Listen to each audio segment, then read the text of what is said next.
तो गाइस आज आपका जो टॉपिक है वो है कि अगर से आप एक बाइंडर है तो 2 से 3 चीज़ों का आपको ध्यान रखना बहुत ज़रूरी है। और वो क्या क्या चीज़ें मैं आपको बताऊंगा जो कि बाइंडिंग करने के दौरान आपको ध्यान रखना बहुत ही ज़रूरी है। तभी आपकी एक बाइंडिंग सक्सेस होगी और एक आप अच्छा बाइंडर बन सकते हैं। ठीक है, तो वो क्या चीज़ें हैं? ठीक है, पहली जो बात है कि जो एक बाइंडर के लिए बहुत ही ज़रूरी रहता है, अगर से आप कोई भी चीज़ बना रहे हैं। ठीक है, आज मैं सपोज मान लीजिए कि सीलिंग फैन बना रहे। ठीक है, तो सीलिंग फैन जो होता है, सीलिंग फैन बनाने से पहले आप उसे जब खोलते हो तो आप सबसे पहले क्या काम करिए, उसे काटिए। ठीक है, आपको सबसे पहले किसी की भी वीडियो नहीं देखना है। आप वीडियो देखोगे, अगर से आप एक नए बाइंडर हो, ठीक है, नए बाइंडर हो तभी तो आप किसी न किसी की वीडियो पे जाओगे, है ना। तो उससे पहले क्या काम कीजिए आप कि सबसे पहले आप उसे काटिए, और काटने के पहले आप उसे देख लीजिए कि ये कितने स्लॉट का पंखा है। हाँ, मान के चलो पंखा 12+12 में भी आता है, और 14+14 में भी आता है, 16+16 में भी आता है, और 10+10 में भी आता है। ठीक है, पहले आप देख लीजिए कितने स्लॉट का पंखा है ना।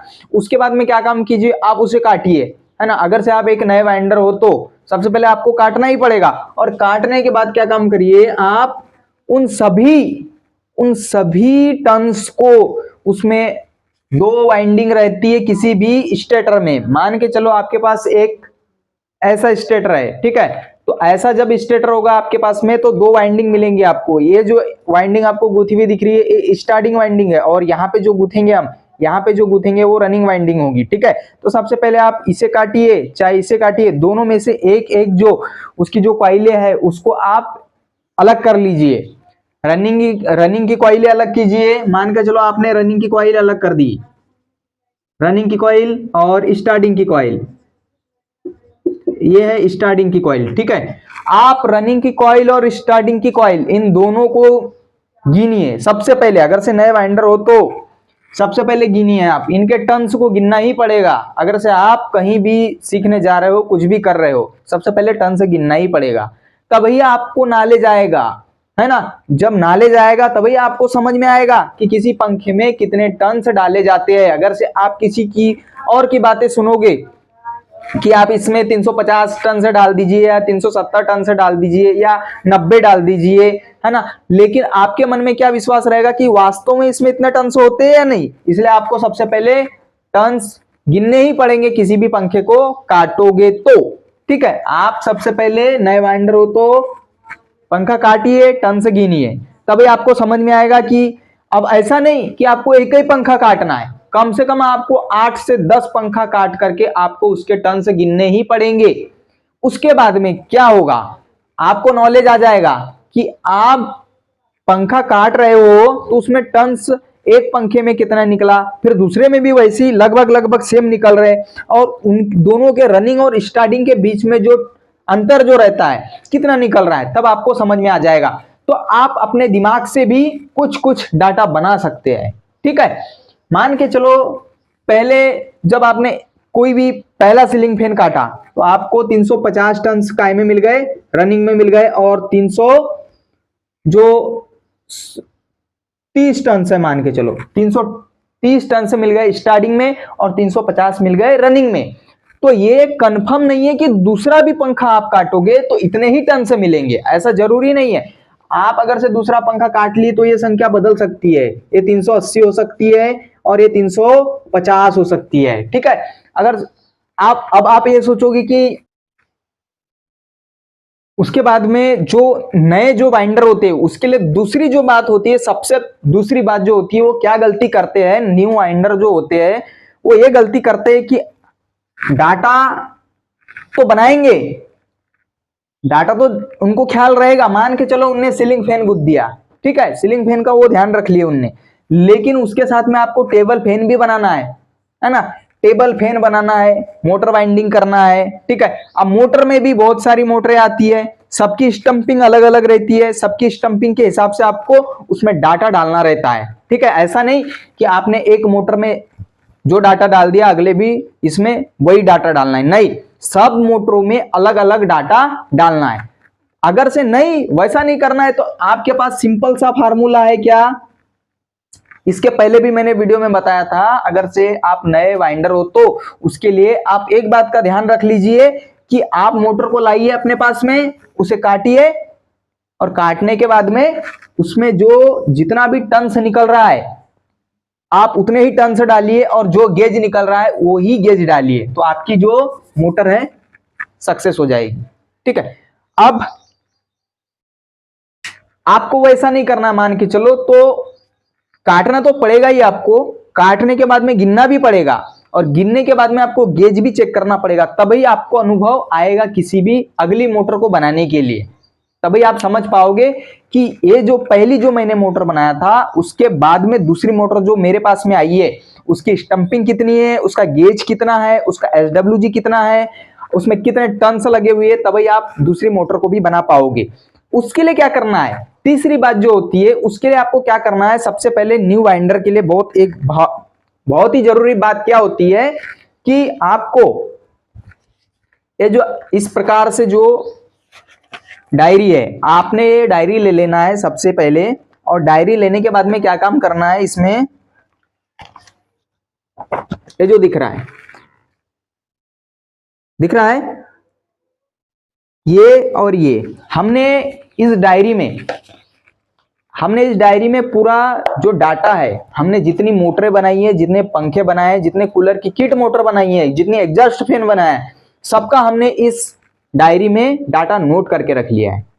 ठीक है, तो भविष्य में जितने बार भी हमारे पास में ऐसी मोटरें आती है, हम डायरी खोलते, स्टंपिंग चेक करते, स्टंपिंग चेक करने के बाद में तुरंत हमको पता चल जाता है कि ये डाटा, ये जो मोटर है कौन से डाटा में सेट होने वाली है, तो हम वही डाटा उस मोटर में फिट कर देते। क्यों? हमको उसमें गिनने की भी जरूरत नहीं पड़ती और हमें उसमें कोई भी प्रॉब्लम नहीं जाती। उसके लिए आपको ये चीज करना पड़ेगा। क्या?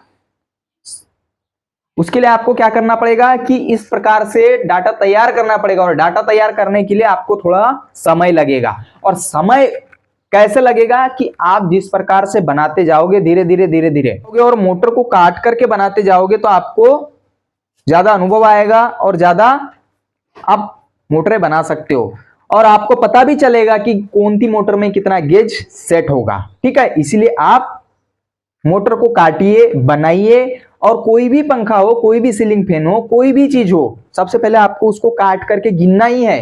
अगर से गिनोगे तो आपके लिए अच्छा होगा, क्योंकि आपको अनुभव आएगा कि आप किस प्रकार से उस चीजों को बना सकते हैं। और दोस्तों सबसे बड़ी बात, अगर से आप मेरे चैनल पे नए हो तो प्लीज सब्सक्राइब करके जाइए चैनल, जिससे कि मेरे द्वारा ऐसी न्यू वीडियो आते रहती है तो आप तक के पहुंचती रहे और आप जो हमारे वीडियो के जरिए कुछ सीख सके। क्या होता है दोस्तों कि चैनल जो होता है बड़ा होना महत्व नहीं रखता, महत्व क्या रखता है कि जो आपको समझाया जा रहा है वो आपको किस तरीके से समझाया जा रहा है और कौन सा चीज आप तक के अच्छा, कौन जो यूट्यूबर जो होता है आप तक के जो पहुंचाना चाहता है वो किस तरीके से पहुंचाना चाहता है, और आपको जो जानकारी चाहिए किस तरीके से मिलने वाली है, तो उसके लिए बहुत जरूरी होता है।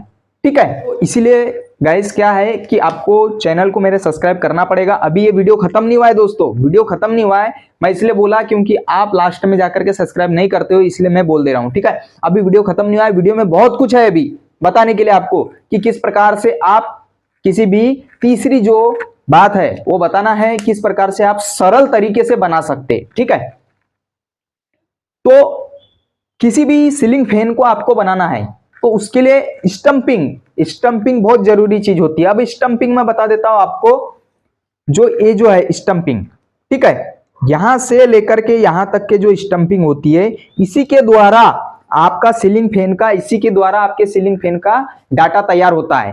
ठीक है, अभी मान के चलो हमारे पास ये सीलिंग फैन है, अभी एक और स्टेटर में दिखा देता हूं आपको। ये क्या अंतर दिख रहा है आपको? ये जो है स्टेटर ये थोड़ा मोटा है और ये जो स्टेटर है ये थोड़ा सा पतला है।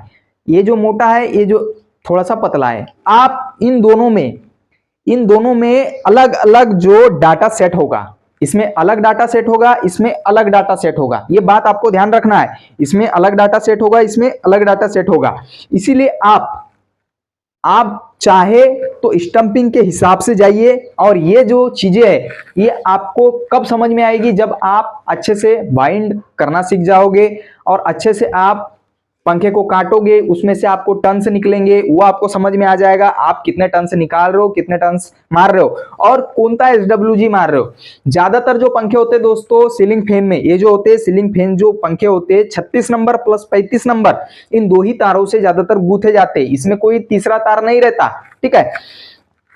इसके बाद में जो बात करेंगे हम कि मोटरें जो होती है, बहुत सारी जो मोटरें होती है वो स्टंपिंग के हिसाब से ही वो भी गूंथी जाती है। उनकी जो स्टंपिंग की चौड़ाई जो होती है, इनर डाया, जिसको इनर डाया बोलते हैं और जिसको आउटर डाया बोलते हैं, उसके हिसाब से ही वो जो मोटर है वो भी गूंथी जाती है, ठीक है। तो आप किसी भी मोटर को गूंथिए तो इनर डाया और आउटर डाया चेक करके गूंथिए, और उसमें जो कैपेसिटर लगाना है आपको, वो कैपेसिटर आप उतने ही MFD का लगाइए जितने MFD का आपको उसकी जो नेम प्लेट जो होती है मोटर की, जो नेम प्लेट जो होती है मोटर की, उस पर आपको पूरी जानकारी दिखा देगा, जो कि यहाँ पे मोटर पे ही लगी रहती है नेम प्लेट। उस पर आपको उसका कितने RPM की मोटर है, उसमें कितना MFD का कैपेसिटर लगने वाला है और कितना करंट लेने वाली मोटर, ये सारी चीजें आपको वहां पे नेम प्लेट पे दिखा दिया रहता है, ठीक है। आप इसलिए नेम प्लेट, अगर से आपको नेम प्लेट पढ़ना नहीं आता तो आप उसके लिए मैं एक वीडियो बना दूंगा, कमेंट करना पड़ेगा, ठीक है। और हाँ एक बात, अगर से आपको सीलिंग फैन गूंथना नहीं आता हाथों से, तो उसका भी वीडियो मेरे पास में अवेलेबल है, आप मेरे चैनल पे जाकर के वो वीडियो देख सकते। और अगर से आप होममेड तरीके से वाइंडिंग मशीन बनाना चाहते हैं, है ना, कि घर में ही आप हाथ से नहीं गूंथना चाहते, अगर से आप होममेड तरीके से वाइंडिंग मशीन बनाना चाहते हैं, वो भी कम खर्च में कम बजट में, तो ज्यादा नहीं दोस्तों, आपको कितना लगेंगे, 50 रुपए का एक जो काउंटिंग मीटर होता है वो लगेगा, और 5 रुपए का ही मान के चलो एक क्या लगेगा, मैग्नेटिक सेंसर लगेगा, जो कि सेंस करता है जितने काउंट होते हैं वो, और एक छोटी सी इतनी सी बड़ी आपको एक पट्टी लगेगी जो कि आपके घर में अवेलेबल रहती है, और 2-3 पट्टियां और लगेगी जो कि घर में अवेलेबल रहती है बस, और एक स्टेटर लगेगा बस। क्यों स्टेटर तो मिल जाएगा, क्योंकि आप इस चैनल पे आए हो तो आप एक वाइंडर ही होंगे, ठीक है। तो आप तो एक स्टेटर के जुगाड़ कर सकते हो आराम से, तो आप घर पे ही बैठ करके आसानी से आप सीलिंग फैन गूंथ सकते हो, ठीक है। वो भी 50 से 60 रुपए में का खर्च है आप, और ज्यादा टाइम नहीं लगेगा, 2 से 3 घंटा लगेगा उसको बनाने के लिए। अगर से वो बनाना नहीं आता तो आप मेरे चैनल पे जाइए, वो वीडियो देखिए, होममेड तरीके से वाइंडिंग मशीन कैसे बनाए, पार्ट 2 है वो, ठीक है। और पार्ट 1 में मैंने उसका गूंथ के दिखाया था, पार्ट 2 में उसको मैंने बना करके दिखाया हूं, किस प्रकार से पूरा खोला और उसको पूरा बना करके दिखाया हूं, तो आप जाकर के वो भी वीडियो देख सकते हैं। इसलिए दोस्तों मैं आपसे गुजारिश कर रहा हूं कि प्लीज मेरे चैनल को सब्सक्राइब कीजिए, जिससे कि मैं ऐसी कई प्रकार की वीडियो लाते रहता हूं, आप तक के पहुंचाते रहता हूं, आपको समय समय पे प्राप्त होती रहेगी। इसलिए आप चैनल को सब्सक्राइब करके रहेंगे तो आपको नोटिफिकेशन प्राप्त होते रहेगा, ठीक है। तो आज के लिए दोस्तों इतना ही, वीडियो अच्छा लगे तो प्लीज लाइक कीजिए।